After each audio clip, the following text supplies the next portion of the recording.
c'est la diplomatie française, l'outil diplomatique français qui est sur le point vraiment d'être très sérieusement fragilisé, sans doute trop. On pense que notre métier est en danger, voilà. Et qu'on pense que la France a besoin d'une diplomatie professionnelle. Cet état profond résiste souvent à ces rodomontades politiques. Est-ce qu'on n'a pas voulu supprimer ce qui rappelait, je dirais, à une certaine tempérance et un certain réalisme? Mouvement de grève historique chez les diplomates français. Les syndicats des agents du ministère des Affaires étrangères ont décidé de cesser le travail ce jeudi. Depuis des années, ce ministère subit coupe budgétaire sur coupe budgétaire. Et lorsqu'en avril, un décret a annoncé la fin du corps diplomatique français, c'est la goutte d'eau qui a fait déborder le vase. Alors comment Emmanuel Macron a-t-il réussi l'exploit de mettre en colère ses agents, pourtant connus pour leur discrétion et leur sens de l'État? Pourquoi les diplomates estiment-ils qu'ils ne sont pas des fonctionnaires comme les autres? Et enfin, à quoi servent des diplomates professionnels? Élément de réponse tout de suite sur Blast.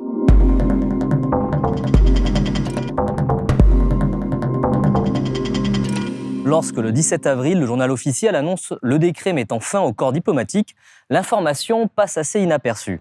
Nous sommes en plein dans l'entre-deux-tours. Mais pour le monde diplomatique français, c'est un coup de massue. Un collectif de jeunes agents du ministère s'organise. Le hashtag diplomate de métier fait son apparition sur les réseaux sociaux. Et finalement, une journée de mobilisation est annoncée, la deuxième dans l'histoire de ce ministère. Reportage avec Emma Barrier.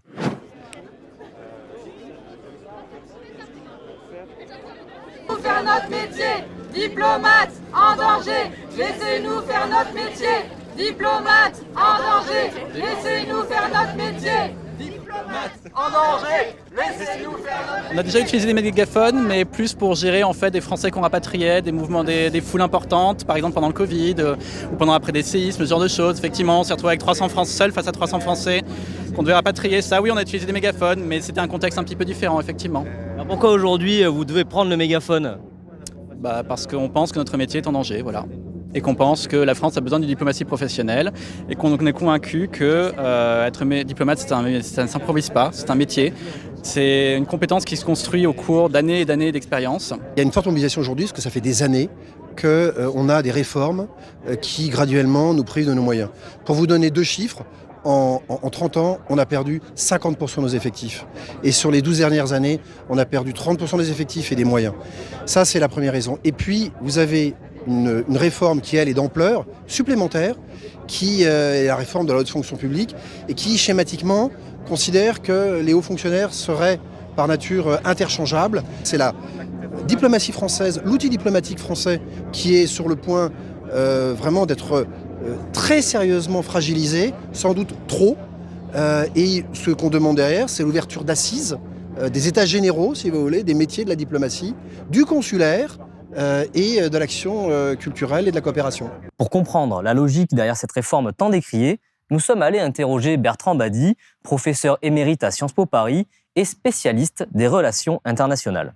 Moi-même, quand j'ai appris cette nouvelle, j'ai été stupéfait, sidéré. Je ne m'attendais pas à ce que même l'hypothèse se présente. Nous avons en France le meilleur corps diplomatique ou l'un des meilleurs corps diplomatiques au monde.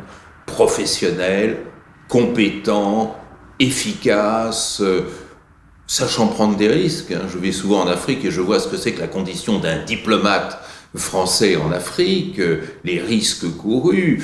Quand je dis l'Afrique, c'est aussi au Moyen-Orient, dans toutes ces zones de conflictualité.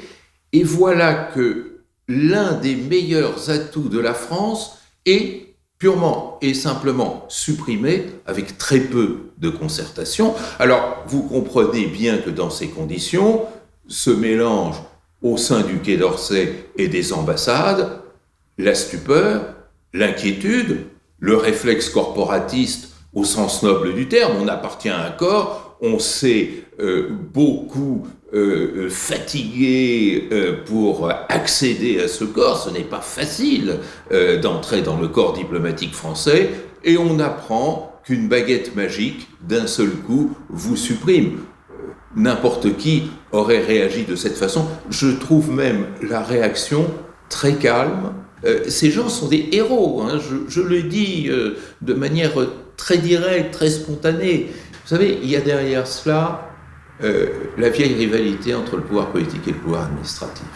Le pouvoir politique veut tout créer en matière de politique étrangère. Un régime présidentiel est un régime où tout président aime à se surexposer sur la scène internationale, pour construire son image. Alors que le pouvoir administratif a une autre rationalité. Ce n'est pas le mégaphone, c'est le travail de fond. Et souvent, le discret rappel à l'ordre du pouvoir politique. Attention, c'est peut-être imprudent de se mêler ainsi des affaires libanaises ou des affaires africaines. Et ça agace le pouvoir politique. Et c'est d'ailleurs ce que d'aucuns avaient appelé, il y a peu de temps, l'état profond. Cet état profond résiste souvent à ces rodomontades politiques. Est-ce qu'on n'a pas voulu supprimer ce qui rappelait, je dirais, à une certaine tempérance et un certain réalisme? Et vous savez, cette présidentialisation de la politique étrangère française, elle n'a cessé de se renforcer depuis Jacques Chirac, je dirais, à travers la fameuse cellule diplomatique de l'Élysée, qui était un ministère des Affaires étrangères bis, alors que peu à peu, c'est le Quai d'Orsay qui devenait le ministère des Affaires étrangères bis, et la cellule diplomatique qui concentrait tous les pouvoirs. Donc, on est dans cette logique. Avec cette réforme, il n'y aura plus ce contrepoids administratif représenté par un corps compétent et qui savait se faire écouter, en tous les cas de nos partenaires internationaux. Donc, je pense que ça va dans le sens de cette personnalisation de la politique étrangère. La deuxième chose, c'est celle que vous dites et qui est tout à fait exacte, c'est-à-dire cette vision étrange qui consiste à dire les relations internationales aujourd'hui c'est surtout de l'économie et comme vous dites très bien, on a besoin surtout de VRP.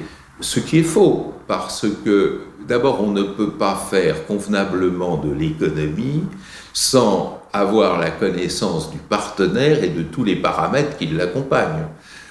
Ces acteurs avec lesquels on fait affaire ne sont pas désincarnés, ils appartiennent à un contexte politique, historique, les choses se font dans un contexte juridique et l'on pourrait ainsi continuer. Donc c'est une simplification. C'est exposé à des déconvenus, on l'avait avec l'Australie. Exactement, et on a vu que là, les paramètres politiques comptaient plus que les paramètres strictement économiques. Bon.